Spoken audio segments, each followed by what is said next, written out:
ராகுல் காந்தி சொன்னா பேசினா பதறது இல்லை, பிஜேபிக்கு எதிரிருந்து கத்துன்னு கத்துறீங்க. நீங்க ராகுல் காந்தினா பதறீங்க, ஒரு மாதிரி பதற்ற நிலைக்கு போயிடுது பாஜக. வணக்கம் வணக்கம் ஹரி. இன்னைக்கு வந்து எக்கோ அடிக்குது, ஒரு தடவை செக் பண்ண சொல்லுங்க உங்க டீமை. ராகுல் காந்தி பேசுற எக்கோவா?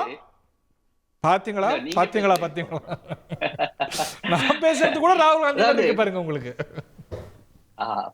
எனிவே, இன்னைக்கு வந்து ஜனாதிபதியுடைய அந்த உரைக்கு வந்து நன்றி தெரிவிக்கக்கூடிய அந்த தீர்மானத்துல திரு நரேந்திர மோடி அவர்கள் பேசினார்.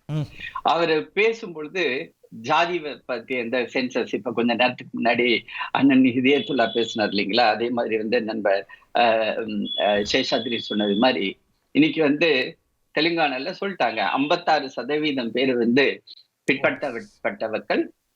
அதுல வந்து 10% வந்து இஸ்லாமியர்களை, இஸ்லாம் மதத்தை சேர்ந்த பிற்படுத்தப்பட்ட மக்கள். அப்புறம் 17% வந்து தாழ்த்தப்பட்ட மக்கள், பட்டியலினத்து மக்கள். 10% வந்து ட்ரைபல் அப்படின்னு சொல்லியிருக்காங்க. இப்ப நாங்க என்ன கேட்கிறோம்னா, நீங்க தான் ஊரா போய் சொன்னீங்க. அதாவது ஒரு வருஷத்துக்கு முன்னாடி லோக்சபா தேர்தல்ல நாங்கள் வந்து ஆட்சிக்கு வந்துட்டோம்னா ஜாதி வாரி கணக்கெடுப்பை நடத்திடுவோம். ஜாதி வாரி கணக்கெடுப்பு நடத்தின உடனே நாங்க என்னெல்லாம் வந்து மாயாஜாலம் செய்ய போறோம் அப்படின்னு நீங்க கொஞ்சம் பாருங்க அப்படின்னு நீங்க சொன்னீங்க. சார், தெலுங்கானால உங்க ஆட்சி இருக்குது, என்ன பண்ண போறீங்க? அதுக்கு ரோடு மேப் வச்சிருக்கீங்களா? செய்ய போறீங்களா? செஞ்சா என்ன செய்ய போறீங்க? இத மக்கள்கிட்ட உங்களால பேச முடிஞ்சா? இன்னைக்கு அந்த கேள்வி ரொம்ப நியாயமானது, அவங்கள்ட்ட கேளுங்க. நான் துணை கேள்வி மட்டும் கேட்டுக்கிறேன்.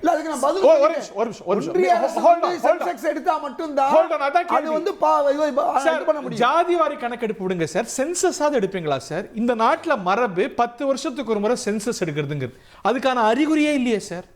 இந்த பட்ஜெட்லயே ஒதுக்கலையே சார் பணம் பெருசா அதுக்கு. அதாவது வந்து சென்சஸ் அப்படின்றது வந்து கண்டிப்பாக நடத்தப்படும். ஏன்னா சென்சஸ் 2021ல நடந்திருக்கணும். இன்னைக்கு எப்ப, எந்த வருஷத்துல இருக்கு? மகளிருக்கு இடஒதுக்கீடு கொடுக்கணும், அவங்களுக்கு கொடுத்து விட கூடாது. சென்சஸ் எடுத்த பிறகுதான் இது கொடுக்க முடியுங்கிற அடிப்படையில மகளிரை நீங்க புறக்கணிக்கிறீங்க. பேருக்கு அவங்களுக்கு சட்டத்தை பேசும்போது அவர் குறுக்கவே வரல திராட்சர். இதயத்துல அண்ணன்ட்ட வந்து ஒரே ஒரு ரிக்வெஸ்ட், அண்ணன் நீங்க வந்து உங்களோட டயத்துல நீங்க பேசுங்க. நான் வெளியில இருந்து பேசிட்டு இருக்கேன், நீங்க ஊடால பேசுறீங்கன்னா எனக்கு பதில் சொல்ல முடியாது. நீங்க ஒரு சீனியர், அந்த ரெஸ்பெக்டோட நான் இந்த ரிக்வெஸ்ட் உங்களுக்கு நான் வைக்கிறேன். இப்போ வந்து சென்சஸ் வருமா வராதா அப்படின்னு ஒரு கேள்வி கேட்டீங்க. 2021ல வந்து சென்சஸ் வந்து, பட் கோவிட் கால வர முடியல. ஆனா இந்த தடவை கண்டிப்பா வரும். ஏன் வரும் அப்படின்னா, இந்த மகளிர் இடஒதுக்கீடு அப்படின்னு வந்து திரு நரேந்திர மோடி அவர்களுடைய ஒரு மிகப்பெரிய கனவு திட்டம். அதை வந்து நாம சக்சஸ்ஃபுல்லா காங்கிரஸ்காரன் ஆனா நீங்களே பேசுங்க ஹரி, நீங்க பேசுங்க, நான் அமைதியா இருக்கிறேன், நான் கேட்டுக்கிட்டு இருக்கிறேன். அதாவது என்னன்னா இவங்க காங்கிரஸ் காலம் UPA 1, UPA 2, ஈவன் அதுக்கு முன்னாடி கூட நாங்க வந்து மகளிருக்கு வந்து இடஒதுக்கீடு கொடுப்போம், MLA MP அதுல கொடுப்போம் அப்படின்னு நாங்க சொல்லிட்டு இருந்தாங்க. ஆனா இவங்களால செய்ய முடியல. ஆனா திரு நரேந்திர மோடி அவர்கள் அந்த திட்டத்தை வந்து செயல்படுத்தக்கூடிய அந்த சட்டத்தை வந்து வெற்றிகரமாக பாஸ் செய்து விட்டார். ஆக அந்த திட்டத்தை வந்து அவர் வந்து பாஸ் செய்யும் பொழுது, அதை இம்ப்ளிமெண்ட் பண்ணும் பொழுது அதுக்காக வந்து ஒரு சென்சஸ் இருக்கணும்ன்றது அந்த சட்டத்திலே இருக்குது. அந்த சென்சஸ் கண்டிப்பாக நடைபெறும். இன்னைக்கு வந்து பிரதமர் நரேந்திர மோடி வந்து பேசும்பொழுது இந்த வருஷம் இப்ப அதுல கூட காஸ்ட் சென்சஸும் சேர்த்து வைக்கணுங்கிறது உங்களோட கூட்டணி கட்சியோட கோரிக்கையா இருக்கு. வித்தாட் இந்த வருஷம் அதுக்கான பணிகள் இருக்கும்னு. போன வருஷம் என்ன தொகை, அதாவது சென்சஸ் நடத்தாத போன வருஷம் என்ன தொகை என்னங்களோ அதே தொகை தான் இன்னைக்கு. சோ நம்பிக்கை வரலையே. அப்படி இல்லை. அதாவது வந்து இந்த சென்சஸ் வந்து கம்ப்ளீட்லி வந்து எலக்ட்ரானிக் மோடுல நடத்தப்பட இருக்கிறது.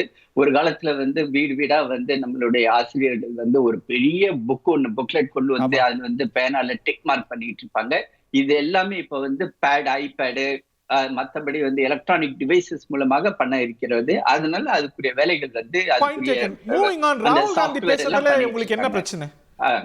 அதுல வந்து இன்னைக்கு ராகுல் காந்தி பேசினது, நீங்க ஆக்சுவலி நம்மளுடைய விவாதத்தை ஆரம்பிக்கும் பொழுது ராகுல் காந்தி பத்தியும் சோனியா காந்தி பத்தியும் அவர்கள் மேல வந்து உரிமை மீறல் வந்து கொண்டு வரப்பட்டுள்ளது அப்படின்னு நீங்க ஆரம்பிச்சீங்க. ஆக்சுவலி நம்மளுடைய அரசியலமைப்பு சட்டம் 105 வந்து ஒரு உரிமை மீறல் எப்பொழுதெல்லாம் கொண்டு வரப்படும் அப்படின்னு சொல்றதுக்கு என்னென்ன அந்த பாயிண்ட்கள் சொல்றாங்க அப்படின்னா, நீங்க வந்து ஆதாரமற்ற ஒரு புகாரை பார்லிமெண்ட்டுக்குள்ளார இருந்தும் அதை நீங்க எழுப்புனீங்கன்னா அதுக்கு வந்து ஆத்தென்டிகேட் பண்ணணும். நேத்து வந்து ராகுல் காந்தி பேசினார். இதுவரை அவர் வந்து பேசினதுக்கு ஆத்தென்டிகேஷன் எதுவுமே கொடுக்கல. நம்பர் ஒன், எதை சொல்றீங்க நம்பர் ஒன், ஸ்பெசிபிக்கலி நான் என்ன சொல்றேன்னா, 2 விஷயங்கள் வந்து மிக மிக முக்கியமானது. நம்பர் ஒன் வந்து நம்மளுடைய வெளிவிவகாரத்துறை அமைச்சர் அமெரிக்கா போய் நம்மளுடைய பிரதமர் திரு நரேந்திர மோடி அவர்களுக்கு ட்ரம்போட இனாகுரேஷனுக்கு இன்விடேஷன் வாங்க போனாரு. அது வந்து நம்பர் ஒன். இதுவரை அதுக்குரிய ஆத்தென்டிகேஷன் அவர் கொடுக்கல. 24 மணி நேரம் ஆயிடுச்சு. நம்பர் டூ, நம்மளுடைய நிலத்தை வந்து சீனா ஆக்கிரமிப்பு செய்துள்ளது அப்படின்னு சொன்னாரு. அதுக்கு வந்து வெளிவிவகாரத்துறை அமைச்சர் மட்டுமில்ல, நம்மளுடைய பாதுகாப்புத்துறை அமைச்சரும் சொல்லிவிட்டார். அதாவது மோடி அரசு வந்ததற்கு பிறகு 1 இன்ச் நிலம் கூட சீனாவுடைய ஆக்கிரமிப்பில் இல்லை. இது ஆர்மியோட ஸ்டேட்மெண்ட் வேற மாதிரி இருக்கு. இப்ப ஆக்கிரமிக்கவே இல்லைன்னா சீனாவோட என்ன பேசுறீங்க, என்ன சமரசம் நடக்குது, ஒண்ணுமே பிரச்சனை இல்லைன்னா எதுக்கு சமரசம் கேட்கிறாரு அவர் கேட்கிறார். அவர் கேட்கறதுக்கு தான் வந்து இன்னைக்கு பாதுகாப்புத்துறை அமைச்சர் வந்து பேசினார். அதாவது வந்து ஒரு எல்லையில வந்து என்ன நடக்குது அப்படின்றது வந்து பேசப்படுறது வந்து ஒரு கண்டினியூஸ் ப்ராசஸ். 2 நாடுகளுக்கு இடையில உள்ள ப்ராசஸ். அந்த இடத்துல போர் நடக்குதோ போர் நடக்கோ அது வந்து இம்மெட்டீரியல். அதை வந்து அவர் தெளிவுபடுத்தினார் இந்த 2 விஷயங்களுக்கு. ஏன்னா அவர் வந்து நெஞ்ச வளைச்சுட்டு அவர் பேசினார். அவர் பேசும்பொழுது நான் ஆத்தென்டிகேட் பண்றேன், அதுக்கு நான் ரெடியா இருக்கிறேன் அப்படின்னு சொன்னார். 24 மணி நேரம் கிடைச்சும் அதுக்கு வந்து அந்த ஆத்தென்டிகேஷன் பண்ணல. அதனால உரிமை மீறல். ராகுல் காந்தியை பத்தி அடுத்தது இன்னொன்னு வந்து நீங்க சொன்னீங்க சோனியா காந்தி பத்தி. சோனியா காந்தி அவர்கள் நம்மளுடைய ஜனாதிபதி தன்னுடைய உரையை முடித்துவிட்டு வெளியில வரும் பொழுது அவர் சொன்ன வார்த்தை, அதாவது எல்லா ஜேர்னலிஸ்டும் அவங்ககிட்ட போய் கேட்டாங்க, இது ஒரு போரிங் ஸ்பீச்சா இருந்துச்சு, இந்த அம்மா வந்து இப்படி பேசுச்சு அப்படின்னு வந்து நம்மளுடைய ஜனாதிபதியை கொச்சைப்படுத்தும் விதத்தில் அவங்க வந்து அவங்களுடைய பாடி லாங்குவேஜ் அப்படிதான் இருந்துச்சு. பாடி லாங்குவேஜ் சப்ஜெக்டிவ்ல நான் வந்து ஒருத்தர் மரியாதையா பாப்பாரு, ஒருத்தர் வந்து ஐயோ ஐயோ பாவம்னு சொல்லுவாங்கல்ல, அதுதானே வந்து இப்போ வந்து பிரிட்டன்ல எல்லாம் நீங்க போயிருப்பீங்க பாத்திருப்பீங்க. போர் திங்னு சொல்றது வந்து ஐயோ பாவம்னு சொல்றது ஒரு பரிதாபப்படுறது, அது வந்து கொச்சைப்படுத்துவதாகுமா அவமானப்படுத்துவதாகுமா? அதாவது நம்மளுடைய ஜனாதிபதி நம்மளுடைய மூத்த குடிமகள், நம்ம எல்லாருக்கும் வந்து தலைமை குடிமகள், அவங்களுக்கு கொடுக்கக்கூடிய வேண்டிய ரெஸ்பெக்ட் அவங்க கொடுத்தே ஆகணும். அததான் இன்னைக்கு வந்து நரேந்திர மோடி அவர்கள் சொல்லியிருக்காரு. இவங்க எல்லாருமே வந்து எப்படி அவங்க வந்து மக்களை வந்து திசை திருப்புறது, அவங்க வந்து மகளிராக இருந்த பொழுதும் ஒரு பழங்குடி இனத்தவரை சேர்ந்த பொழுதும் அவங்கள வந்து எப்படி அவமானப்படுத்தினாங்கன்றது இன்னைக்கு சொன்னாங்க. அதே மாதிரி இன்னொன்னு கார்ட்டூன் பத்தியும் சொன்னார். ஒரே ஒரு பாயிண்ட்ல நான் முடிச்சுக்கிறேன். ஒரு கார்ட்டூன் ராஜீவ் காந்தி பிரதமராக இருக்கும் பொழுது ஒவ்வொரு தடவையும் வந்து அவர் என்ன சொல்லுவார் தெரியுங்களா, 21வது நூற்றாண்டை நோக்கி நான் வந்து இந்தியாவை கொண்டு போகிறேன் அப்படின்னு. டைம்ஸ் ஆஃப் இந்தியால அப்போ ஒரு கார்ட்டூன் வந்துச்சு. அந்த கார்ட்டூன்ல என்னன்னா ஒரு ஆகாய விமானத்தை ராஜீவ் காந்தி மாதிரியே முகம் கொண்ட ஒரு பைலட் உட்கார்ந்து அந்த ஆகாய விமானத்துல மற்ற அமைச்சர்கள் மாதிரி அவங்க அதுல போட்டிருக்காரு. அவரு ஆர்.கே. லக்ஷ்மன், எல்லாருக்குமே தெரியும். அவர் போட்ட அந்த கார்ட்டூன்ல வந்து ஜஸ்ட் நான் கொஞ்சம் ஜூம் பாத்தீங்கன்னா தெரியும். அவர் வந்து என்ன அப்படின்னா அந்த ஆகாய விமானத்தை ஒரு மாட்டு வண்டியில வச்சு ஒரு காமன் மேன் வந்து புல் பண்ணி கொண்டு போறது மாதிரி வந்து ஒரு கார்ட்டூன் இருந்துச்சு. அதை வந்து கோடி காட்டி இன்னைக்கு பேசினார். ஏன் அப்படின்னா இந்த ராகுல் காந்தி அந்த ராஜீவ் காந்தியோட பிரதமராக இருக்கும் பொழுது அவர் இந்தியாவை வந்து எந்த அளவுக்கு கொண்டு போனார்னா, ₹1 நான் டெல்லியில இருந்து அனுப்பினேன்னா 15 பைசா தான் வந்து ஒரு திட்டத்துக்கு ஒரு கிராமத்துக்கு போய் சேருது அப்படின்னு ஒப்புதல் வாக்குமூலம் கொடுத்தவர் ராஜீவ் காந்தி. அப்படியாப்பட்ட ஆட்சியை நாம பார்த்தோம்.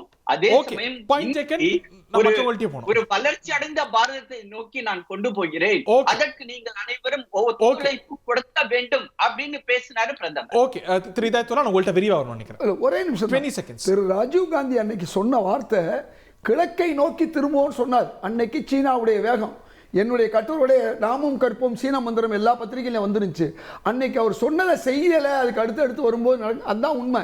இன்னைக்கு நம்ம ராகுல் காந்தி என்ன சொல்றாரு, அமெரிக்கா விஷயத்தில் நாம எப்படி நடந்துக்கிறோம், சீனா விஷயத்தில் எப்படி நடந்திருக்கிறோம்னு ரொம்ப தெளிவாக சொல்றாரு. இன்னைக்கு சீனாவுடைய பொருள்களை நம்ம வாங்கியிருக்கோம், 15.3% இருந்த ப்ரொடக்ஷன் இன்னைக்கு 12.6க்கு வந்திருக்கு அப்படின்னு ஆதாரங்களோட சொல்றாரு. Manufacturing உடைய பங்கு மேக் இன் இந்தியா வந்து தோல்வி அடைஞ்சிருக்கு. ஓகே, அதெல்லாம் பத்தி பேசலாம். வந்து அதெல்லாம் பத்தி பேட்டரி வாங்குறது, கேபிள் வாங்குறது, இதையெல்லாம் வாங்குறதை விட இந்த நாட்டுல தயார் பண்ணா இந்த நாட்டு இந்திய மக்களுக்கு வேலை வாய்ப்பு கிடைக்கும் ராகுல் காந்தி சொன்னாரு. அத என்ன தப்பா சொல்லிட்டாருன்னு கேட்கலாம். தவிர்க்க முடியாத தம்ப்நெயில்ஸ், கலக்கலான கண்டென்ட்ஸ், சினிமாவும் சீரியஸ் பிரச்சனைகளும், சும்மாவே ராம் சரண் தளபதி விஜய் எப்படா பெரிய கலகலப்பும் கைகலப்பும். Me too, love you. Thank you so much. அவர்களை மாஸ் ஏத்துறது தேட்டர் தெரிக்குதுனாலே டன்னு தான். பிரேக்கே இல்லாமல் பிரேக்கிங் நியூஸ் சொல்லும் தந்தி டிவி ஆப். இன்ஸ்டா தலைமுறை வரை இறங்கி அடிக்கும் தந்தி டிவியின் டிஜிட்டல் எக்ஸ்க்ளூசிவ். பாடி காமிச்சிங்க. அது அதை விட மோசம். இல்ல பாடி காமிச்சிங்கன்னா அது இன்னும் வெரி பேட். தந்தி டிவி ஆப்பை இலவசமா டவுன்லோட் செய்யுங்க.